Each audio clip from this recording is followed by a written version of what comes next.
وعلیکم السلام ورحمۃ اللہ وبرکاتہ۔ ماشاءاللہ، یہ فیض الحق صاحب کا یہ بیان بہت ہی علمی اور بہت ہی مدلل ہے اور بہت ہی اخلاص کے ساتھ ہے۔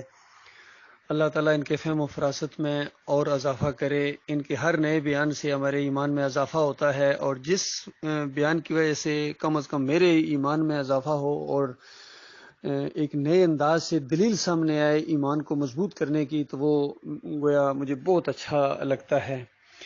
اس میں دیکھیے ایک بات انہوں نے کہی ہے کہ دیکھیے اگر قرآن کو ذہن میں رکھ کے یہ تفسیر کرتے تو کبھی ٹھوکر نہیں کھاتے۔ قرآن کو ذہن میں رکھ کے اس پر ذرا غور کریں، کیونکہ پورا قرآن توحید بیان کرتا ہے۔ الحمدللہ سے لے کر والناس تک جو قرآن ہے وہ توحید بیان کرنے کے لیے نازل کیا گیا ہے، شرک کا رد کرنے کے لیے نازل کیا گیا ہے۔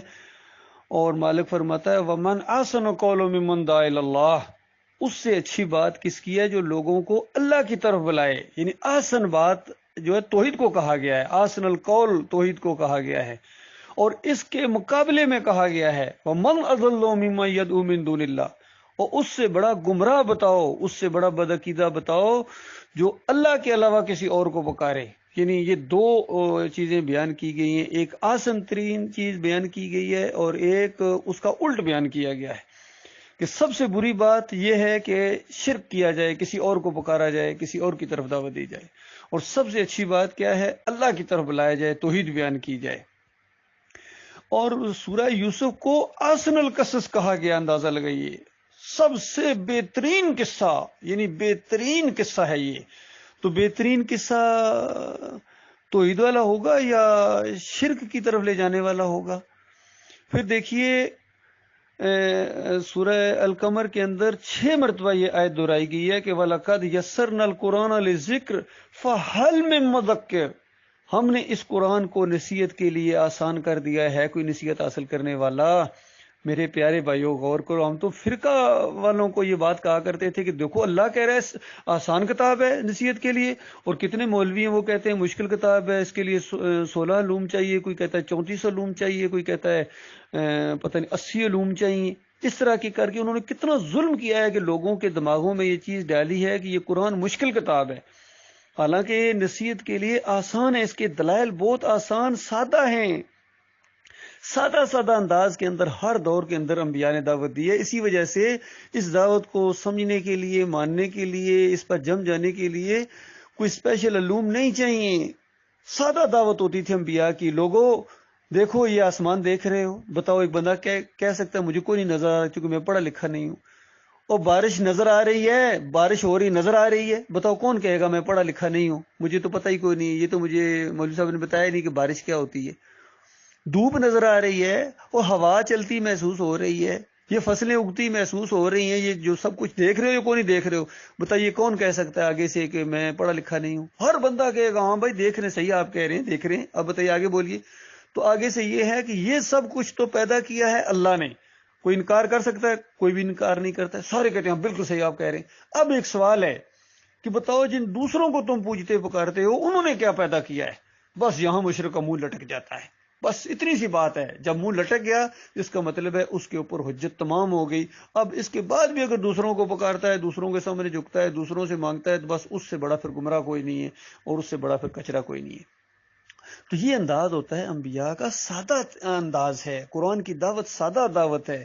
کس قدر افسوس کی بات ہے کہ یہ 5واں 6واں سال جا رہا ہے اور یہ اپنے آپ کو علماء سمجھنے والے اور یہ اپنے آپ کو توحید پر سمجھنے والے یہ قرآن کے مقابلے میں کھڑے ہو گئے ہیں، اور ایسا محسوس ہوتا ہے کہ قرآن جو ہے بڑی مشکل کتاب ہے، فیصلہ ہی نہیں ہو پا رہا ہے۔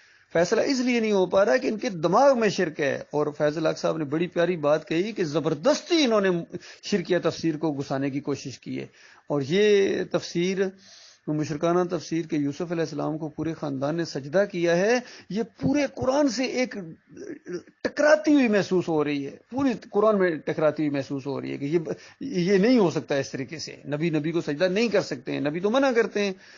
اچھا دیکھیے اس سے بھی بڑی باتیں موجود تھیں قرآن کے اندر بھی اور حدیث کے اندر بھی، تو اس کی وہاں بڑی صحیح تفسیر کی ہے، انہوں نے سمجھی بھی ہے، کیونکہ وہ جو ابراہیم علیہ السلام والا واقعہ ہے وہ اس سے بھی بڑا ہے۔ کہ 3 موقع کے اوپر ابراہیم علیہ السلام 3 چیزوں کو، الفاظ بھی یہی ہیں اور اللہ نے بیان کیے ہیں، کہ ستارے کو دیکھا اور ابراہیم علیہ السلام کہتے ہیں یہ میرا رب ہے، الفاظ بھی وہی ہیں بظاہر الفاظ. پھر چاند کو دیکھا، کہا یہ میرا رب ہے، اور پھر سورج کو دیکھا، ان کا ہاں یہ رب ہے، یہ تو بڑا ہے. تو بظاہر الفاظ پر دیکھ کے جب وہاں اپنے غلط تفسیر نہیں کی ہے، وہاں اس کا معنی اور مفہوم بیان کیا ہے. ڈاکٹر عثمانی صاحب نے تو بہت ہی بہترین کیا ہے، زبردست اس کو کیا ہے.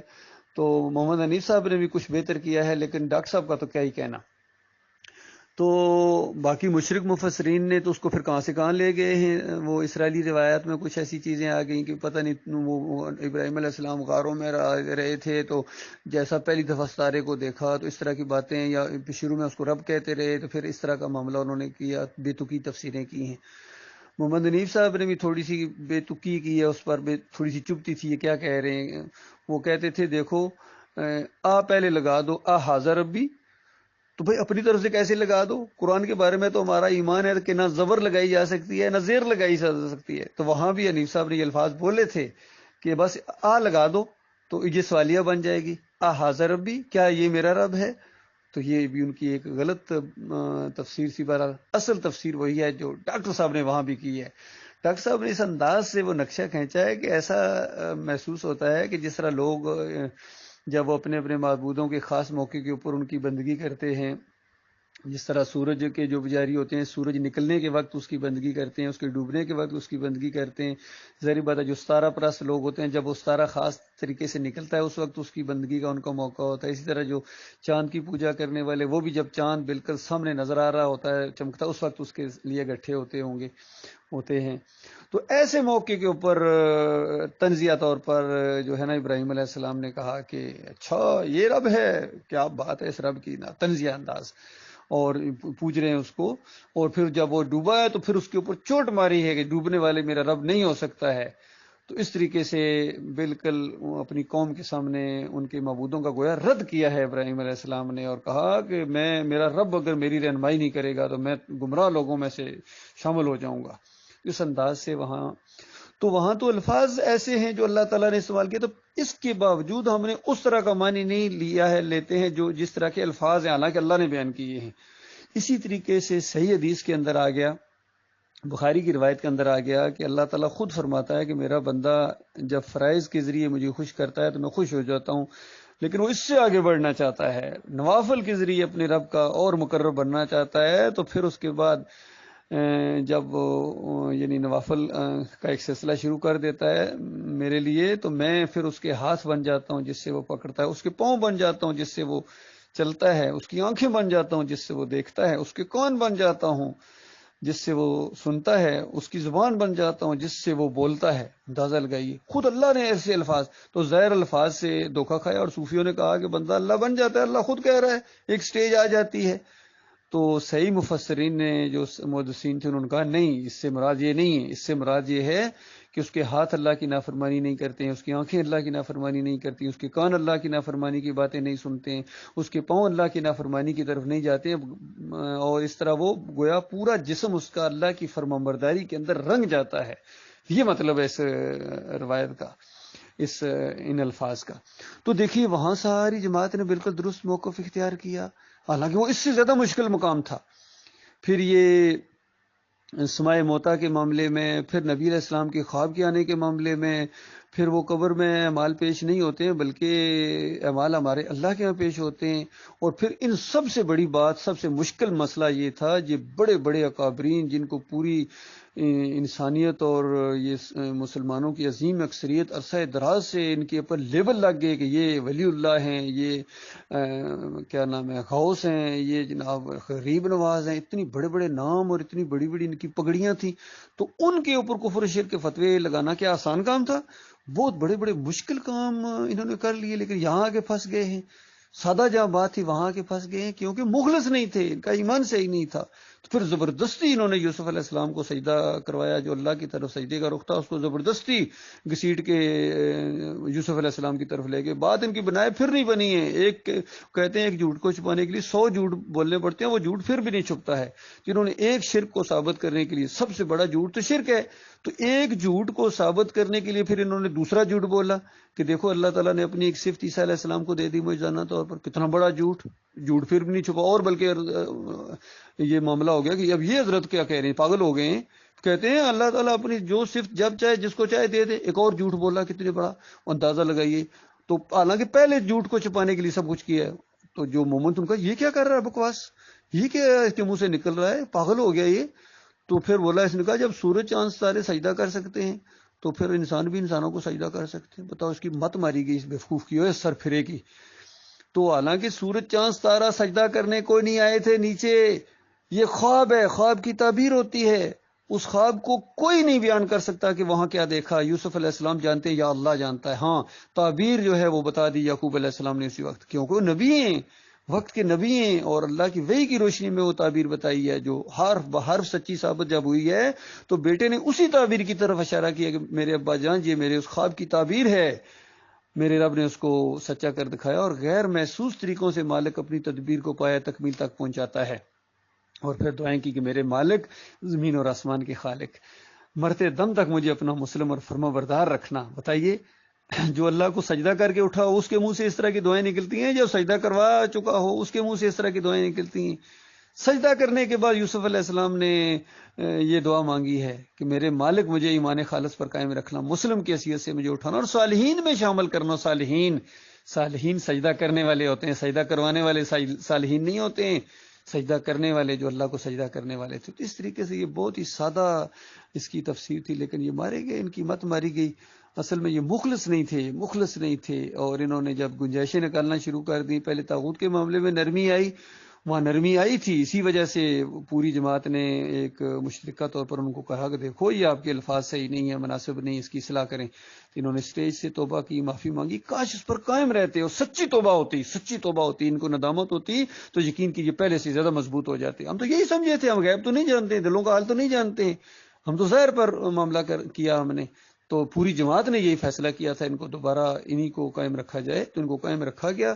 ان کو اللہ نے ایک موقع دیا, لیکن شیطان نے ان کا پیچھا چھوڑا ہی نہیں. ایسے شیطان کی گھوڑی بن کے کہ پھر اس کے بعد ایسے پھنسے کہ اب واپسی کا نام ہی نہیں لے رہے ہیں, انا کا مسئلہ انہوں نے بنا دیا. تو دیکھیے یہ معاملہ ہوتا ہے. اللہ تعالیٰ جس کو بھی دین کی سمجھ عطا فرمایا, ہمارے ساتھی کتنے دلائل پر دلائل دے رہے ہیں, اور ان لوگوں کی آنکھیں نہیں کھلنی. اصل میں اب تو انا کا مسئلہ, انا اور ضد ہے بھائی, اور انا اور ضد جب آ جاتی ہے بغیم بینہم, پھر بندے کی مت ماری جاتی ہے. یہ 2-3 بندے بری طرح انا اور ضد کے اندر آئے ہوئے ہیں. ایک منور سلطان ہیں, ایک محمد حنیف ہیں, سعید احمد ہیں, یعقوب علی ہے, اختر بیگ ہیں, اور کچھ اور لوگ بھی ہیں. ان کا ابھی چانس موجود ہے, وہ واپس آنا چاہیں تو آ سکتے ہیں. لیکن یہ جو 4-5 لوگ ہیں, ٹوٹل 9 ہیں, یہ بہت بری طرح پھنس گئے ہیں. یہ بالکل فسادی لوگ ہیں. میرے پیارے بھائیوں, جماعت کے لوگوں, ان کا پیچھا چھوڑ دو. یہ تمہیں جہنم کا ایندھن بنا دیں گے, اور وہاں جا کے چیخو گے, چلاؤ گے. ان کی وجہ سے اپنی آخرت برباد نہ کرو. اتنی پیاری جنت جس کی وسعت زمین اور آسمان جتنی ہے, اس کو تم کھو دو گے. تمہارے بیوی بچے, انہوں نے کیا تمہارے ساتھ ظلم کیا ہے, ان کو بھی جہنم کے آگ کے اندر لے جاؤ گے. اور یہ تمہارے گریبان پکڑیں گے, تمہارے اوپر لعنتیں بھیجیں گے کہ بے ایمانو, ایمان عقیدے کی بات آ چکی تھی, بالکل ہدایت کو گمراہی سے علیحدہ کر دیا گیا تھا. اس کے بعد تمہیں کیا مار پڑی تھی, اس محمد حنیف کی وجہ سے, سعید احمد کی وجہ سے, ان لوگوں کی وجہ سے تم نے مروا دیا. تو پھر اس کے بعد ہمیشہ کی لعنت, آپس میں بھی ایک دوسرے کے اوپر بھیجیں گے. خون اور پیپ کی وادیوں کے اندر ان کو گوتے لگائے جائیں گے, تھوڑے مارے جائیں گے, اور کہا جائے گا کہ بے ایمانو, ان کے منہ ہوں گے کالے, ان کے منہ کالے ہوں گے, اور کہا جائے گا ایمان کے بعد پھر کافر ہو گئے تھے. یہ بے ایمان الٹی بات کہتا ہے. جو ایمان پر قائم ہے ان کے لیے کہہ رہا ہے کہ ان کے منہ کالے ہوں گے, یہ خبیث علیحدہ ہو گئے, حالانکہ خود خبیث ہیں. یہ جو بھی ایمان خالص سے ہٹے ہیں اور انہوں نے یوسف علیہ السلام کو سجدہ ثابت کیا, یہ سارے خبیث ہیں. یہ سارے ان کے منہ کالے ہوں گے جو مرتے جا رہے ہیں. ان کو تو وہاں پہنچ گئے ہوں گے, خالد عزیز کا منہ کالا ہوگا وہاں, اور صابر علی اور جتنے گئے ہیں, فاروق چوہان اور خود ان کی اپنی بیوی, وہ تو پہنچ گئے ہیں, لیکن اب وہ واپس آ نہیں سکتے ہیں. ان کو بھی پتہ چل گیا ہوگا کہ اب یہ مارے گئے, اور اب یہ بھی ادھر ہی پہنچیں گے, اسی آگ کے اندر پہنچیں گے, اور سب اسی کے اندر گٹھے رہیں گے. اللہ یہ جو توبہ کرے گا وہ بچ جائے گا. اللہ تعالیٰ بچائے ان کو, اللہ تعالیٰ رحم کرنے والا. لیکن اس کی طرف رخ تو کریں, رخ ادھر کر ہی نہیں. انہوں نے رخ کیا ہوا اپنے امیر کی طرف اور بابے کی طرف, اور مزاروں اور گنبدوں اور مولویوں اور پیروں کی طرف. کس طرح ان کو ہدایت ملے؟ اللہ ہدایت ان کو دیتا ہے جو اللہ کی طرف رجوع کرے.